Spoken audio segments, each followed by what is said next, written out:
Hello मेरे प्यारे बच्चों, क्या हाल चाल? बढ़िया साहब। तो कैसे हो मेरे बब्बर शेर और शेरनियों? उम्मीद है आप सभी अच्छे होंगे और तैयारी भी एकदम बेहतर तरीके से चल रही होगी।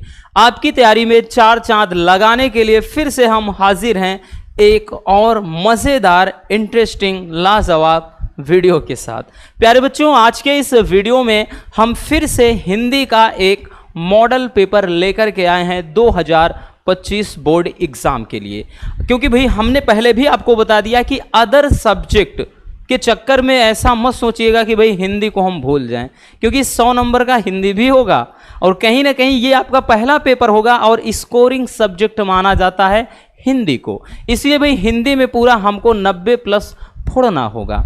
तो चलिए देख लेते हैं, हिंदी का क्वेश्चन पेपर है आज। तो आज हम बहुत ही सिंपल तरीके से हिंदी के क्वेश्चन पेपर का निपटारा करने वाले हैं। आपका हूबहू सेम ऐसे पेपर होगा भाई, कलर भी सेम ही होगा, कुछ बदलाव नहीं होगा। पूरा बस पैटर्न यहाँ पर भाई नंबर दूसरा देखने को मिलेगा, बाकी सब सेम होगा। ठीक है ना? तो ये 2025 बोर्ड एग्जाम के लिए आज हम सामान्य हिंदी का क्वेश्चन पेपर देखने वाले हैं। पूर्णांक कितना होगा रसगुल्लों? 100 नंबर का। बाकी यहाँ पर भैया आपको अपना रोल नंबर और नाम यहाँ पर जलेबी भाई या चिन्ना स्वामी मुत्तो स्वामी वेणुगोपाल अय्यर लिख देना। यह नहीं लिखना, अपना नाम लिखना होता है। ठीक है? तो ये आपका पेपर हो जाएगा भैया। अब उसके बाद अगर आप इसको थोड़ा ऊपर ले जाएंगे तो यहाँ बेसिक से इंस्ट्रक्शन दिए रहेंगे कि समय 3 घंटे 15 मिनट दिया जाएगा। 15 मिनट आपको एक्स्ट्रा इसलिए दिया जाएगा ताकि हमारे प्यारे रसगुल्ले पेपर अच्छे से 15 मिनट में पढ़ लें और दिमागी जो टेंशन हो ना वो टेंशन छू मंतर हो जाए। फिर आप आराम से पेपर को बड़े मज़े में इंजॉय करते हुए सॉल्व करेंगे। ठीक? और बाकी आपका बताएगा कि आपका खंड का और खंड खा में 2 पेपर डिवाइड होगा। ऑल क्वेश्चन आर कंपलसरी, भाई सारे क्वेश्चन अनिवार्य होंगे। स्टार्टिंग हो जाएगी खंड का से। ठीक है? चलिए अब देखिए खंड का में भैया, खंड का में आपका जो मतलब 10 क्वेश्चन होगा ऑब्जेक्टिव, बड़े ही मजेदार। गद्य साहित्य का इतिहास, काव्य साहित्य का इतिहास, यहां से आपके 10 नंबर के क्वेश्चन यानी 5-5 नंबर के क्वेश्चन होगा। सारे नंबर जो हैं आपको इधर साइड में देख रहे हैं भैया, इंडिकेट किए गए हैं। तो खंड का के अंतर्गत भैया पहले का पहला क्वेश्चन है कि निम्नलिखित में हजारी प्रसाद द्विवेदी जी की रचना कौन सी है? ऑप्शन है विचार और वितर्क, या फिर बिलेश्वर बकरिया, या फिर साहित्य का मर्म, या फिर हिंदी साहित्य की भूमिका। तो भैया हजारी प्रसाद द्विवेदी जी की रचना कौन सी है? विचार और वितर्क। देखिए बच्चों, हिंदी में जितना ज्यादा क्वेश्चन पेपर आप लगाएंगे ना, इस बात को समझ लीजिएगा भाई, हम 100% गारंटी ले रहे हैं क्वेश्चन इसी में से सारे फंसेंगे। तो बीच बीच में आपको क्वेश्चन पेपर भी सॉल्व करते चलना है। इसीलिए हम डेली नहीं लाते हैं, क्योंकि हमको मालूम है पहले सिलेबस खत्म हो। बाकी हिंदी में तो ज़्यादा से ज़्यादा क्वेश्चन पेपर ही लगाना पड़ेगा, क्योंकि व्याकरण वाले भी जो पीछे के प्रश्न आएंगे केवल और केवल प्रैक्टिस पर हैं, और आगे के जो बहुविकल्पी प्रश्न आएंगे केवल और केवल प्रैक्टिस पर हैं। इनको रट्टा नहीं मारा जा सकता। ठीक? चलिए दूसरा क्वेश्चन भैया कि निम्नलिखित में से आचार्य रामचंद्र शुक्ल द्वारा रचित निबंध कौन सा है? विकल्प है प्यारे बच्चों, तुम चंदन हम पानी, राष्ट्र का स्वरूप, अशोक के फूल, या फिर कविता क्या है? तो कह रहा कि आचार्य रामचंद्र शुक्ल द्वारा रचित। भैया तो आचार्य रामचंद्र शुक्ल द्वारा तो कविता क्या है? ये इनकी क्या है? एक मतलब इनके द्वारा लिखित एक निबंध है। ऐसे भी पूछ लेगा कविता क्या है, किस विधा की रचना है, दे देगा कहानी, निबंध। ठीक है ना? तो ऐसे दे देता है। तो क्वेश्चन कई बनते हैं, याद रखना। ठीक? चलिए आगे चलते हैं भैया। आपको कमेंट करना है लास्ट में कि आपके कितने ऑब्जेक्टिव क्वेश्चन सही हुए हैं। कह रहा है कि अजात शत्रु रचना की विधा है। आ गया ना? ऐसे भी पूछ लेगा। अच्छा, अजात शत्रु मतलब यहाँ पे पूछ लेगा भाई किस लेखक द्वारा रचित है, या अजात शत्रु किसकी रचना है। बट यहाँ पे पूछ लिया कि अजात शत्रु किस विधा की रचना है, यानी कौन सी विधा है। विकल्प है संस्मरण, आत्मकथा, नाटक, या फिर जीवनी। तो भैया अजात शत्रु क्या है? ये जयशंकर प्रसाद द्वारा रचित एक नाटक है। किसके द्वारा? तो हमने बताया ना, जयशंकर प्रसाद जी के द्वारा। तो जयशंकर प्रसाद जी के द्वारा रचित एक क्या है बच्चों? नाटक है। नेक्स्ट क्वेश्चन की अज्ञेय जी की रचना है? निम्नलिखित में से कौन सी रचना अज्ञेय जी की है? मेरे विचार, या फिर पृथ्वी पुत्र, या फिर विचार प्रवाह, या फिर चौथा शेखर एक जीवनी। तो बच्चों ये 3-4 साल पूछा गया है। शेखर एक जीवनी ये क्या है? सच्चिदानंद हीरानंद वात्स्यायन अज्ञेय जी के द्वारा रचित, ठीक है, रचना है शेखर एक जीवनी। आई बात समझ में? देख सकते हैं क्वेश्चन बड़े सिंपल वाले से हैं भैया, बस मोर एंड मोर प्रैक्टिस की जरूरत है बच्चों आपको। अगला क्वेश्चन कह रहा है कि बहादुर जो कहानी है इसके लेखक कौन से हैं? मतलब कौन लेखक हैं भैया? फणीश्वर नाथ रेणु, मुंशी प्रेमचंद, जैनेन्द्र कुमार, या फिर अमरकांत। तो बहादुर किसकी रचना है भैया? अमरकांत, ठीक है। बहादुर ये जो कहानी है अमरकांत, क्योंकि फणीश्वर नाथ जो रेणु है उनकी तो भैया क्या है? पंचलाइट है, ठीक। आई बात समझ में? चलिए बच्चों आगे चलते हैं। अब दूसरे में हम आ जाएंगे। दूसरे का भाई हमने बताया ना कि गद्य का हो गया, अब काव्य की बारी है। कह रहा है कि रामधारी सिंह दिनकर प्रमुख कवि हैं, ठीक। रामधारी सिंह जो दिनकर हैं निम्नलिखित में से किस काव्य धारा के कवि हैं? प्रयोगवादी काव्य धारा, प्रगतिवादी काव्य धारा, निर्गुण ज्ञानाश्रयी काव्य धारा, सगुण ज्ञानाश्रयी। अब देखिए ये इतना आसान सा है ना, इस टाइप के अगर आप मान लेते हैं आपको पता भी नहीं है तब भी आप तुक्का मार के लगाओगे, ठीक। और ये चीज क्वेश्चन आपके लिए, हम आपके लिए छोड़ रहे हैं कि देखिए, क्योंकि निर्गुण क्या है? निर्गुण में कबीर आ जाते हैं, और सगुण में तो आपके जो हैं सूरदास हो जाएंगे, ठीक है ना। और उसके अलावा मतलब जिन्होंने क्या है? प्रभु श्री कृष्ण की लीलाओं के बारे में लिखा है, ठीक है। तो जैसे हमने बताया ना कि भैया यहाँ पे मतलब आपके मतलब बहुत सारे हैं, ठीक। लेकिन अगर इनमें देखें तो कबीर है। अब आपको ये बताना है, क्योंकि प्रगतिवादी का भी इसके पहले वाले पेपर में बता दिया है, अब तो भाई क्या छूटा हमको नहीं पता। आपको कमेंट करना है कि ऑप्शन कौन सा होगा, ठीक। पहला होगा, दूसरा होगा, तीसरा होगा, चौथा होगा। आपको कमेंट जरूर करना है, ठीक है ना। नेक्स्ट क्वेश्चन की बिहारी की रचनाओं का छंद है। देखिए बिहारी भी मतलब प्रभु की लीलाओं के बारे में लिखते हैं, ठीक। तो भैया कह रहा है कि बिहारी की रचनाओं का छंद कौन है? बोले तो कह रहा है कि जो बिहारी जी हैं, जो भी रचना करते हैं बिहारी लाल जी, उनकी रचनाओं में क्या होता है? कौन सा छंद होता है? सवैया, या फिर चौपाई, या फिर दोहा, या फिर कुंडलिया। ध्यान देना भैया कि बिहारी की रचनाओं में दोहा और सोठा मिलता है, तो दोहा है, सोठा ऑप्शन में है नहीं, तो दोहा सही हो जाएगा, क्योंकि दोहा ही होता है, ठीक। इसी का उल्टा तो सोठा होता है। चलिए भैया आगे क्वेश्चन देखते हैं। अगला क्वेश्चन कह रहा है कि आंसू रचना है। अब ये तो एकदम प्रसिद्ध वाली रचना है, इसको तो गलत कर दोगे तब तो हो गया फिर, ठीक। विकल्प हैं अमरकांत मतलब सूर्यकांत त्रिपाठी निराला जी, रामधारी सिंह दिनकर जी की रचना है, या जयशंकर प्रसाद की, या महादेवी वर्मा की। तो भैया आंसू लहर झरना ये क्या है? जयशंकर प्रसाद जी की रचना है। आंसू लहर झरना, ठीक, ये जयशंकर प्रसाद जी की रचना है। चलिए नेक्स्ट क्वेश्चन कह रहा कि छायावाद स्थूल के प्रति सूक्ष्म का विद्रोह ये किसका कथन है? आपके विकल्प हैं डॉक्टर हजारी प्रसाद द्विवेदी जी का, या फिर गुलाब राय का यानी बाबू गुलाब राय, या फिर डॉक्टर धीरेन्द्र वर्मा का, या फिर डॉक्टर नरेंद्र सिंह का। तो भैया ये स्थूल के प्रति सूक्ष्म विद्रोह कई बार पूछा गया है, 2-3 साल, तो डॉक्टर नगेंद्र जी का ये क्या है? कथन है, ठीक। चलिए आगे चलते हैं भाई। अगला क्वेश्चन बच्चों आ जाते हैं, ये अंगा वाला है कि दूसरा सप्तक का प्रकाशन कब हुआ? प्रकाशन पूछ रहा है, ठीक है ना, इसका प्रकाशन वर्ष पूछ रहा है भैया। तो आपके विकल्प है 1940, 1943, 1951 या 1960। कई बार बता चुके हैं भैया, सबके सप्ताह सप्तक जो है हमने बता दिया है, ठीक है। तो 1951 में।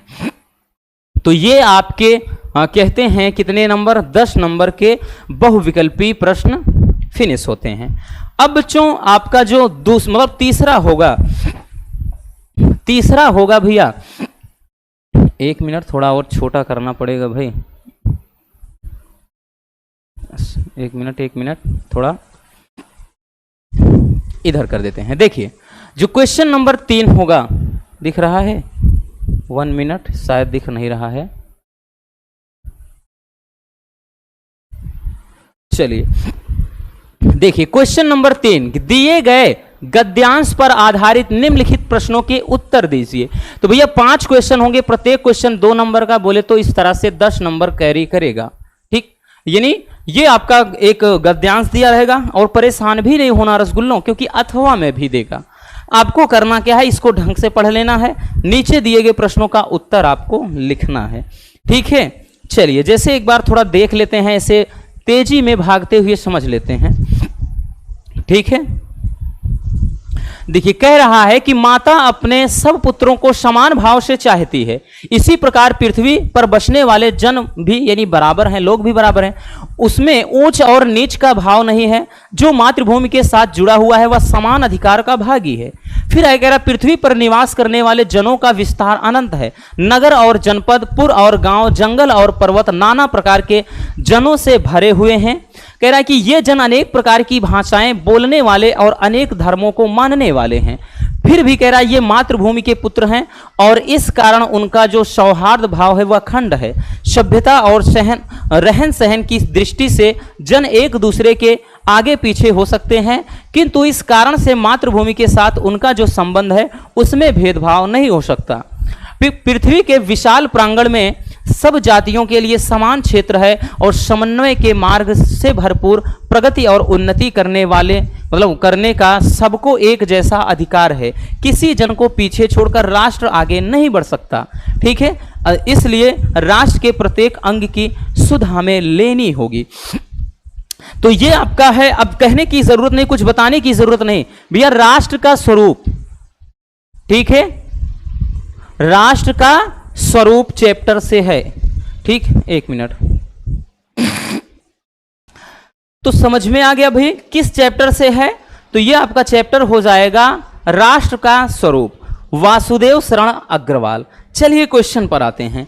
क्वेश्चन अब देखिएगा, हमने बोला ना कि क्वेश्चन दिया रहेगा। अब यहां से 1 2 3 3 4 5 क्वेश्चन आपके दिए गए हैं बच्चों, और इन पांचों का भैया उत्तर जो होगा इसी में से, और 10 नंबर बहुत होते हैं बच्चों। देखिए कह रहा है कि उपयुक्त गद्यांश के पाठ और लेखक का नाम लिखिए। तो आपको ऐसे लिख देना है कि भैया पाठ का नाम, अगर यहाँ पे संदर्भ बोलता तब लिखते कि प्रस्तुत गद्यांश हमारी पाठ्य पुस्तक सामान्य हिंदी के इस चैप्टर से लिया गया, इनके लेखक ये हैं, बट यहाँ पर सीधा बोल दिया है। तो पाठ का नाम क्या है भैया, राष्ट्र का स्वरूप। क्या है प्यारे बच्चों, राष्ट्र का स्वरूप। अब उसके अलावा भैया इनके लेखक क्या हैं, कौन हैं, तो वासुदेव शरण अग्रवाल। ठीक है, वासुदेव शरण अग्रवाल जी हैं। पहला हो गया भैया, 2 नंबर आपके जेब में। नेक्स्ट है रेखांकित अंश की व्याख्या करना है। तो जहां से ये लिखा गया है कि पृथ्वी पर निवास करने वाले जनों का विस्तार अनंत है। ठीक, नगर और जनपद, पुर और गांव, जंगल और पर्वत नाना प्रकार के जनों से भरे। तो आप लिखेंगे कि यहां पर लेखक के कहने का मतलब ये है कि पृथ्वी पर बसने वाले या रहने वाले जितने भी लोग हैं उनका मतलब जो कहने का मतलब जो क्षेत्र है वो क्या है, बहुत ही मतलब बड़ा क्षेत्र है, यानी बहुत ही एक विशाल भूभाग पर मनुष्य निवास करते हैं। इस पृथ्वी पर रहने वाले सभी, ठीक है, अब देखिए यहां पर दिया गया है, ठीक, कि इस पृथ्वी पर जितने भी लोग हैं वो विभिन्न प्रकार के नगर, जिलों, गांव, ठीक, जंगल, पर्वत, विभिन्न प्रकार के जो क्षेत्र हैं वो पूरी तरह से इस पृथ्वी को सजाए हुए हैं। ठीक, यानी हर जगह पर क्या है, मनुष्य पूरी तरह से इस पृथ्वी पर क्या है, विराजमान है। तो मतलब इसको अपने शब्दों से कुछ बयां कर सकते हैं। अब कह रहा है कि समान अधिकार का भागी कौन है, प्यारे बच्चों ऊपर देखिएगा। ठीक है, कह रहा है कि जो मातृभूमि के साथ जुड़ा है वह समान अधिकार का भागीदारी है। ठीक, जो मातृभूमि के यहां पे है ना, समान अधिकार का भागी कौन है, तो भैया कौन है, कहने का मतलब मनुष्य ही है। लेकिन यहां पे कह रहा है कि जो मातृभूमि के साथ जुड़ा हुआ है, ठीक है, तो आप लिख सकते हैं कि भैया जो यही पर पूरा है, यही ठीक, पूरा का पूरा जो मातृभूमि के साथ जुड़ा हुआ है वह क्या है, समान, ठीक है, अधिकार का भागी है। तो इसमें कुछ भी नहीं है। अगला कह रहा है कि पृथ्वी पर किसका विस्तार अनंत है। तो समझिएगा ना रसगुल्लों, क्या आगे इसी के आगे देख लीजिए, पृथ्वी पर निवास करने वाले जनों का जो विस्तार है वो अनंत है। तो कुछ करना पड़ा, इसमें नहीं करना पड़ा ना।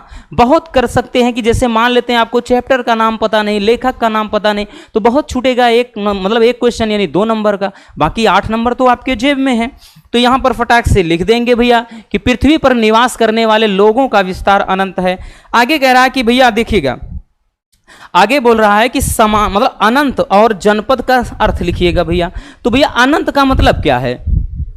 समझ रहे हैं कि जिसका अंत ना हो, जिसका अंत ना हो, जिसका अंत ना हो वो अनंत है। और यहां पर अगला है जनपद। तो जनपद का मतलब तो भाई सबको पता है, जिला होता है, ठीक है ना, किस जनपद में रहते हैं, कौन से जिले से हैं, तो जनपद का मतलब भैया हाँ जिला हो जाएगा। ठीक, आई बात समझ में? दिमाग में कुछ घुसा कि कैसे लिखना है, किस तरह से आपको अच्छे से एक बार ढंग से पढ़ लेना है ताकि 10 नंबर आपके जेब में हो जाएं। चलिए चलते हैं आगे की तरफ। अब यहां पर भैया अथवा करके देखिए आपका एक और दे दिया है। तो हमने बोला ना आपकी मर्जी, चाहे ऊपर का करिए चाहे फिर अथवा वाला करिए, तो इससे भी संबंधित उतने ही, क्योंकि अथवा में यही फायदा होता है ना कि आप आराम से कर सकते हैं। अब देखिए आ जाते हैं क्वेश्चन नंबर 4 पे। क्वेश्चन नंबर 4 जो होगा भैया ये भी आपका सेम होगा, यानी जिस तरह से आपका एक गद्यांश दिया रहेगा इसमें एक पद्यांश होगा। प्रत्येक क्वेश्चन 2 नंबर, 5 क्वेश्चन होंगे तो बोले तो ये भी पूरे 10 नंबर का। कह रहा है कि दिए गए पद्यांश पर आधारित निम्नलिखित प्रश्नों का उत्तर दीजिए।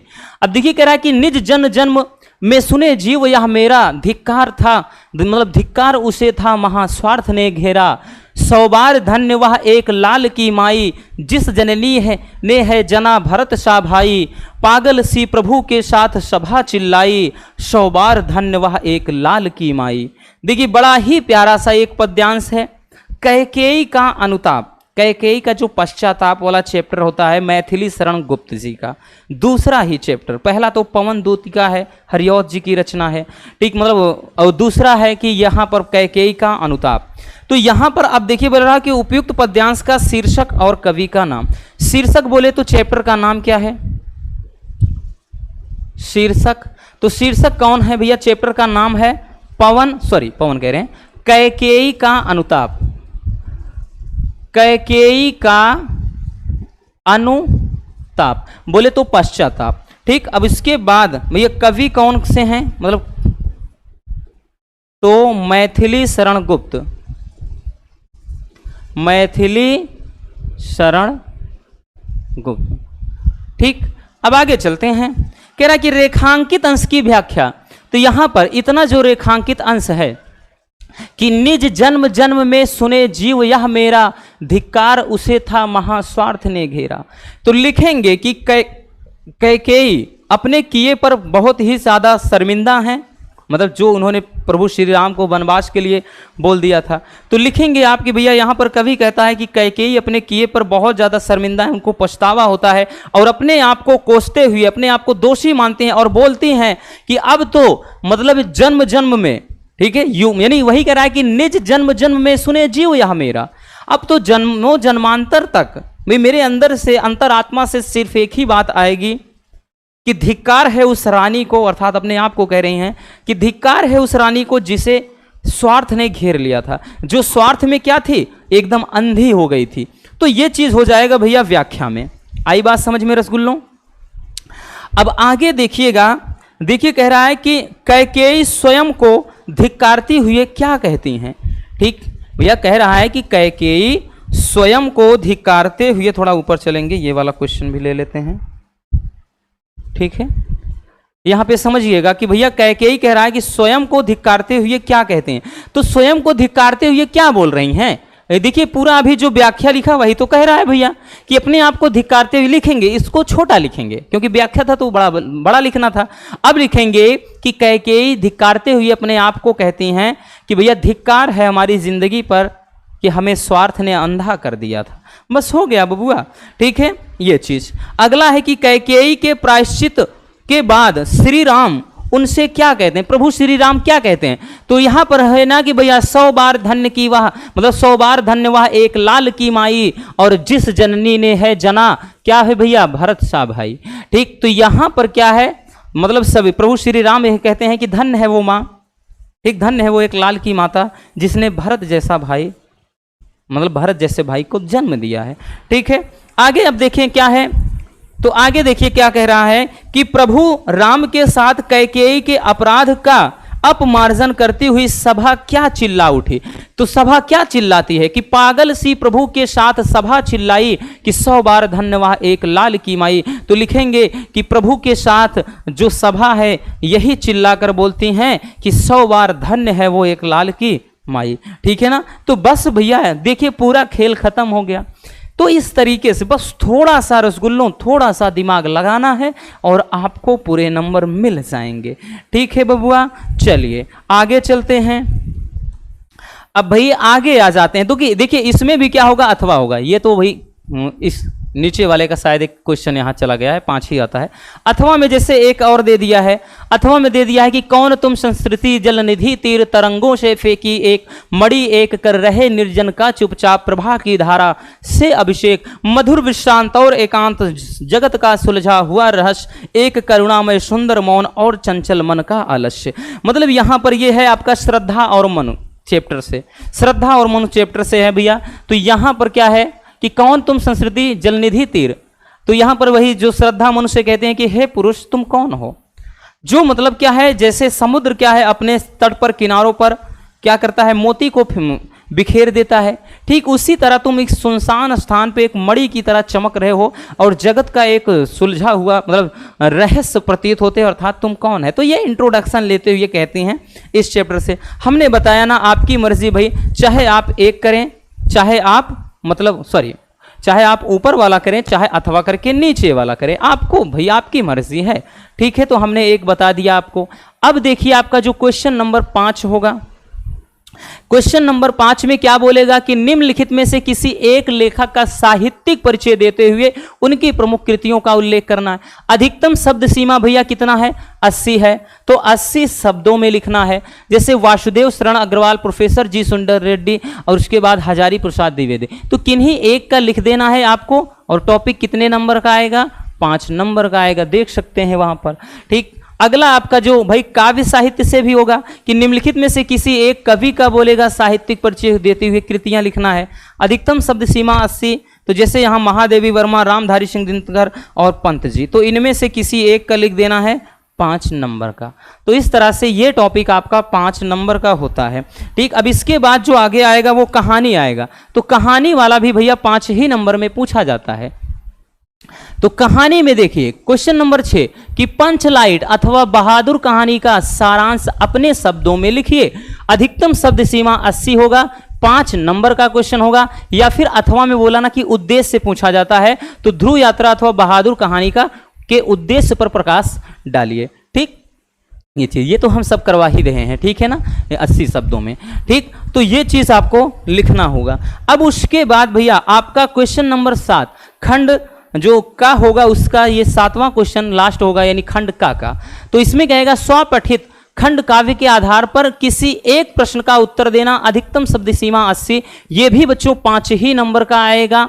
ठीक, जैसे आपका है मुक्ति यज्ञ खंड काव्य के नायक का चरित्र चित्रण, अथवा कह देगा कि इसमें कोई सर्ग या कथा वस्तु दे दिया। ठीक, फिर जैसे कहीं पर चलता है सत्य की जीत, तो कहीं पर चलता है रश्मि रथी। तो हर जगह पर यानी हर एक डिस्ट्रिक्ट में वही अलग अलग डिवाइड होता है कि कहाँ क्या चलता है। ठीक, जैसे कहीं पर चल जाएगा आलोक वृत्त, तो कहीं पर चलेगा त्यागपथी। ठीक है, तो किसी एक खंड को जो आपके यहाँ चलता है उस खंड को हल करना है। ठीक, उस खंड को हल करना है। जैसे भैया कहीं पर चले जाएगा, बताया ना श्रवण कुमार।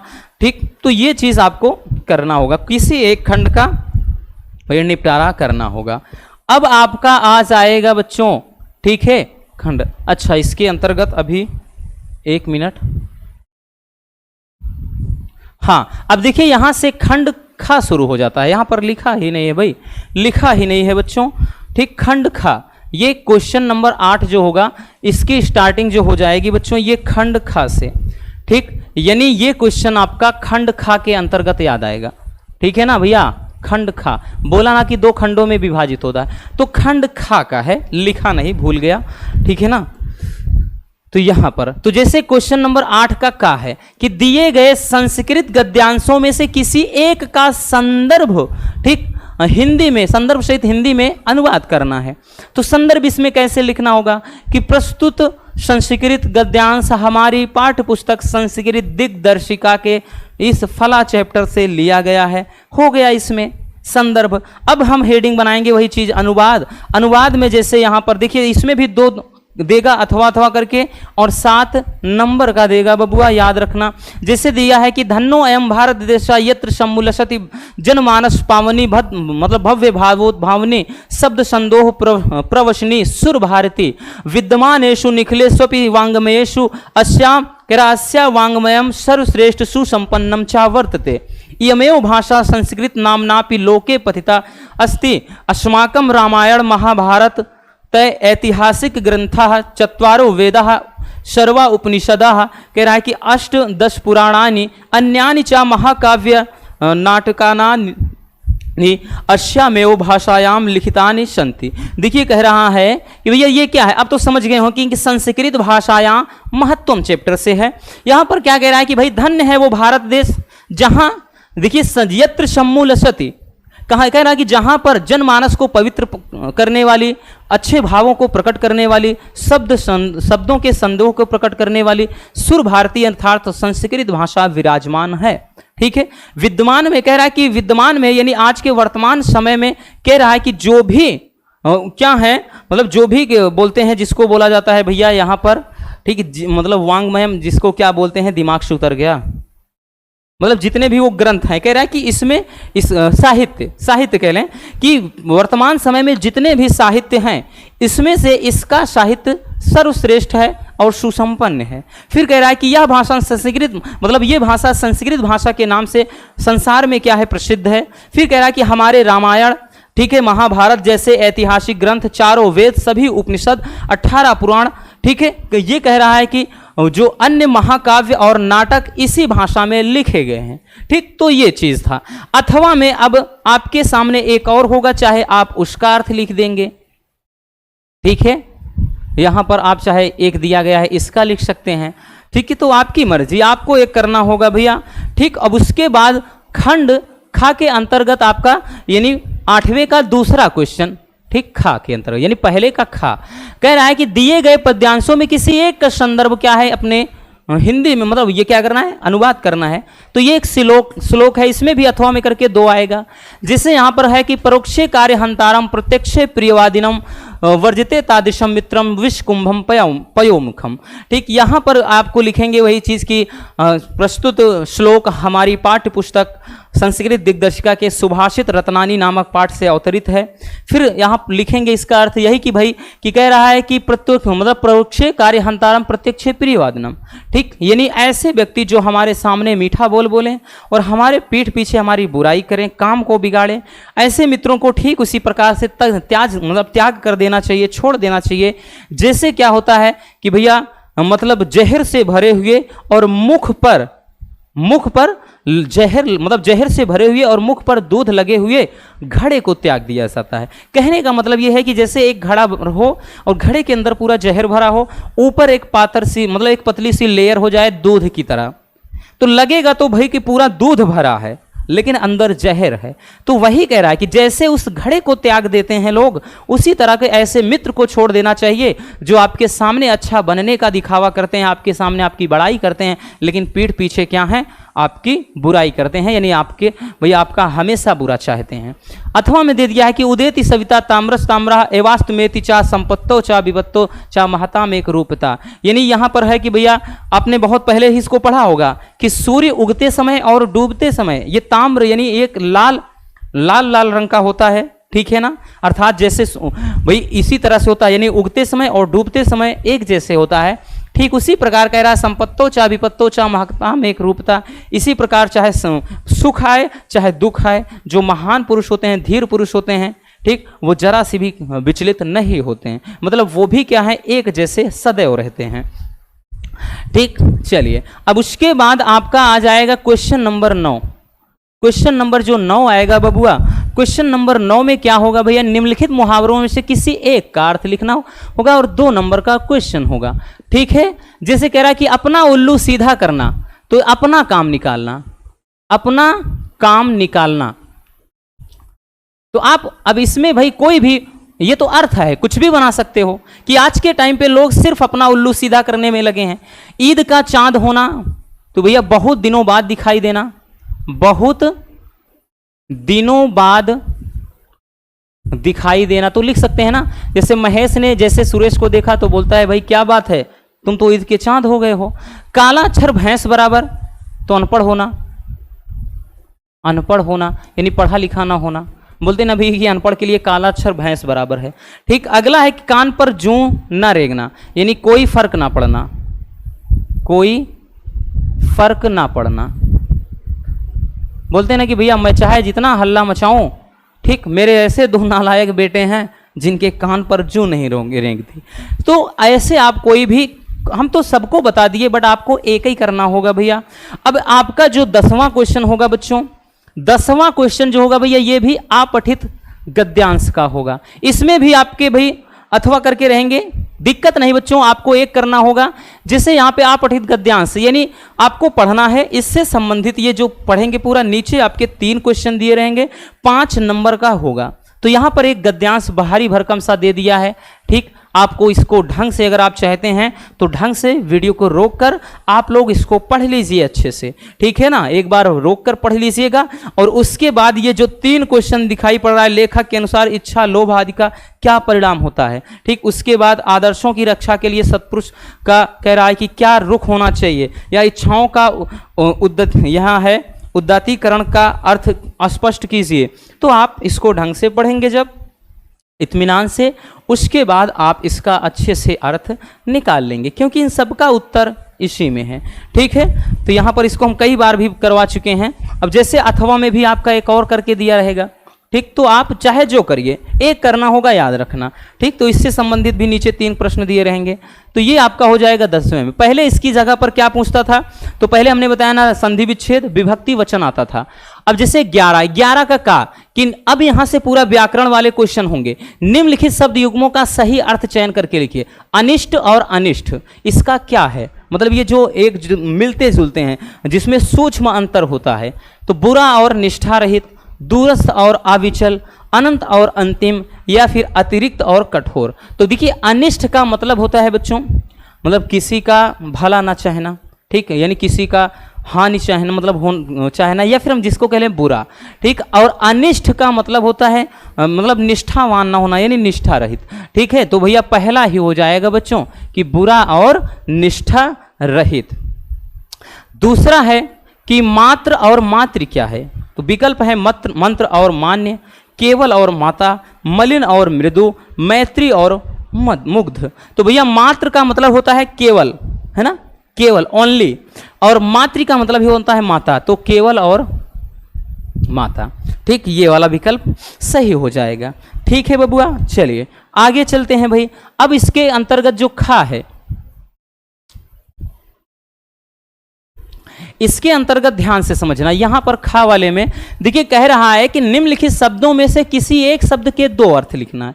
2 मतलब यहां पे किसी एक के 2 अर्थ लिखना है, तो याद रखना। तो भाई यहां पे देखिएगा किसी एक के 2 अर्थ लिखना है, तो आपको ठीक इसको लिखना है। कह रहा है कि निम्नलिखित में से, हाँ, शब्दों में से किसी एक का, तो आपके 4 हैं, एक ही करना है। तो यहां पर जैसे पहला है तात।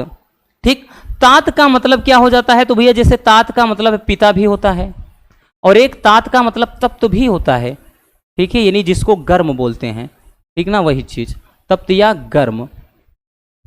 तो भैया 2 लिखना है किसी एक के, तो 1 लिख दिया, खत्म। लेकिन हम जैसे चारों बता रहे हैं, बार बार इसी से रिपीट होगा, रिवीजन होगा, प्रैक्टिस हो जाएगा। सुरभिक मतलब क्या होता है, तो यहां पे गाय भी होता है, और गाय के अलावा जैसे क्या होता है, कमल भी होता है। ठीक है, अब उसके बाद जैसे शिखा का मतलब एक चोटी भी होता है, और एक शिखा का मतलब ज्वाला भी होता है।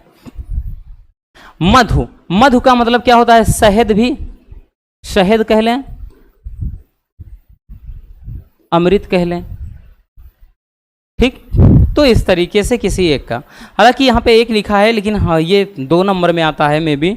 ठीक है, तो वहाँ पर 1 ही लिखा है, बाकी तो सब में 2-2 हैं, तो भाई ये भी 2 ही नंबर का आएगा, 1 नंबर में नहीं, 2 नंबर में आता है।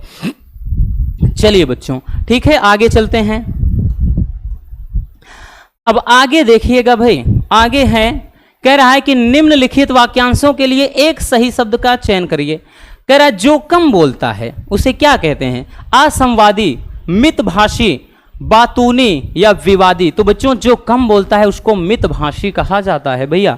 ठीक, अगला है कि जो बूढ़ा ना हो, ठीक है ना। अब यहां पर कोई रावण तो बनने आया नहीं है, ठीक है ना। तो भैया जो बूढ़ा ना हो, अमर, अजर, अनंत, अनश्वर। तो भैया जो बूढ़ा ना होता है इसको क्या कहते हैं? अजर कहते हैं। ठीक भाई, जो ना मरे वो तो अमर है, लेकिन जो बूढ़ा ना हो वो अजर है। ठीक है, चलिए अगला है। अब देखिए ये तो आसान वाले होते हैं, किसी दो के आपको शुद्ध सही करना है और यहां पर एक ही लिखा है, बट एक एक करके इस तरह से 2 नंबर मिलेगा, याद रखना। जैसे आपका उसमें बताया समानार्थी वाले में कि मैं अनेकों बार दिल्ली जा चुका हूं। अब अनेक अपने आप में खुद एक बहुवचन है, तो अनेकों लगाने की जरूरत ही नहीं है। मैं अनेक बार दिल्ली जा चुका हूं, बस हो गया सही। अगला है कि सीता ने पुस्तक लिखा, तो लिखी होगा कि लिखा होगा आपको बताना है। गमला मेज में रखा है, तो मेज में थोड़ी रखा जाता है, मेज पर रखा जाता है। तो इस तरह से लिखेंगे। मैं महेश को पढ़ाया हूं, तो भैया मैंने महेश को मतलब पढ़ाया है, ऐसा लिखेंगे बच्चों, ना कि पढ़ाया हूं। ठीक, यहां पर क्योंकि भाई होता है ना कि सब्जेक्ट वर्ब एग्रीमेंट जैसे इंग्लिश में होता है आपका सेंटेक्स में, तो सेम ऐसे इसमें भी लिखना है। ठीक, समझ में आया तो कैसे शुद्ध करना होता है। अब देखिए क्वेश्चन नंबर जो 12 होगा बच्चों, 12 नंबर में क्या होगा? ये रस छंद अलंकार। तो जैसे करुण रस अथवा शांत रस का स्थायी भाव के साथ उदाहरण सहित लिखना है परिभाषा। तो दोनों में केवल एक, चाहे ये करिए चाहे ये, ऐसा नहीं कि दोनों। दूसरे में अनुप्रास अथवा उत्प्रेक्षा अलंकार के बारे में लिखना है। तीसरे में चौपाई अथवा दोहा छंद का मात्रा सहित पूरा लिखना है। ठीक है, और क्वेश्चन नंबर जो 13 आएगा, ये सारे 2-2 नंबर वाले हैं, मतलब ये 6 नंबर का तीनों हो जाएगा बबुआ। अब उसके बाद जो क्वेश्चन नंबर 13 होगा, ये क्वेश्चन कितने नंबर का होगा? तो भाई ये 6 नंबर का होगा। ठीक है, कौन सा? ये आपका जो पत्र होगा कि बैंक प्रबंधक को शिक्षा ऋण के आवेदन के संबंध में एक पत्र लिखना। यानी शिक्षा के लिए, हायर एजुकेशन के लिए आपको बाहर जाना है, लोन चाहिए, लिखेंगे। अथवा में देगा, जैसे नगर में अतिक्रमण की समस्या के लिए निवारण हेतु क्या करना? महापौर यानी मेयर साहब को एक पत्र लिखना है। ठीक है, तो ये चीज़ हो जाएगा। उसके बाद अगर हम आएंगे तो क्वेश्चन नंबर 14, क्वेश्चन नंबर जो 14 होगा भैया, ये आपका किससे संबंधित होगा? निबंध से। कितने नंबर में पूछा जाएगा? तो 9 नंबर में, है ना, 9 बन ही गया है। ठीक, निम्नलिखित विषयों में से किसी एक पर अपनी भाषा शैली में निबंध लिखिए। जिसे पर्यावरण संरक्षण का महत्व, एक विद्यार्थी जीवन में अनुशासन का महत्व, अगला वर्तमान समय में नारी शिक्षा, या फिर साहित्य और समाज का संबंध, या फिर राष्ट्रीय शिक्षा नीति 2020 यानी जो नई शिक्षा नीति है। तो ऐसे कुछ टॉपिक आपके यानी 4 से 5 टॉपिक रहेंगे। किसी में 4 आ जाता है, कभी कभार 5 टॉपिक दे देता है, तो भैया 1 का लिखना है। अब इतना तो ज़्यादा मुश्किल होना नहीं चाहिए। ठीक है, कि आपको कैसे लिखना है। हालांकि निबंध हमने बताया भी है, फिर से बता देंगे कि निबंध लिखने का सही तरीका क्या है। तो इस तरीके से आपका हिंदी का एक कंप्लीट क्वेश्चन पेपर हो जाता है। ठीक है, तो भैया इससे आपको पता चल गया होगा कि हमारा क्वेश्चन पेपर कैसा आएगा, कितने क्वेश्चन आएंगे, अपने को कैसे सॉल्व करना है, व्हाटएवर। तो बस आज के इस वीडियो में इतना है। उम्मीद है आपको आज अच्छे से समझ में आ गया होगा हिंदी का पेपर। वीडियो पसंद आई हो तो रसगुल्लों प्यार से लाइक ज़रूर कर देना। नए हैं तो चैनल को सब्सक्राइब ज़रूर कर लीजिए। मिलते हैं किसी और शानदार टॉपिक के साथ। Love you, bye bye, take care. और हाँ, एक प्यारा सा कमेंट बॉक्स में छोड़ दीजिएगा।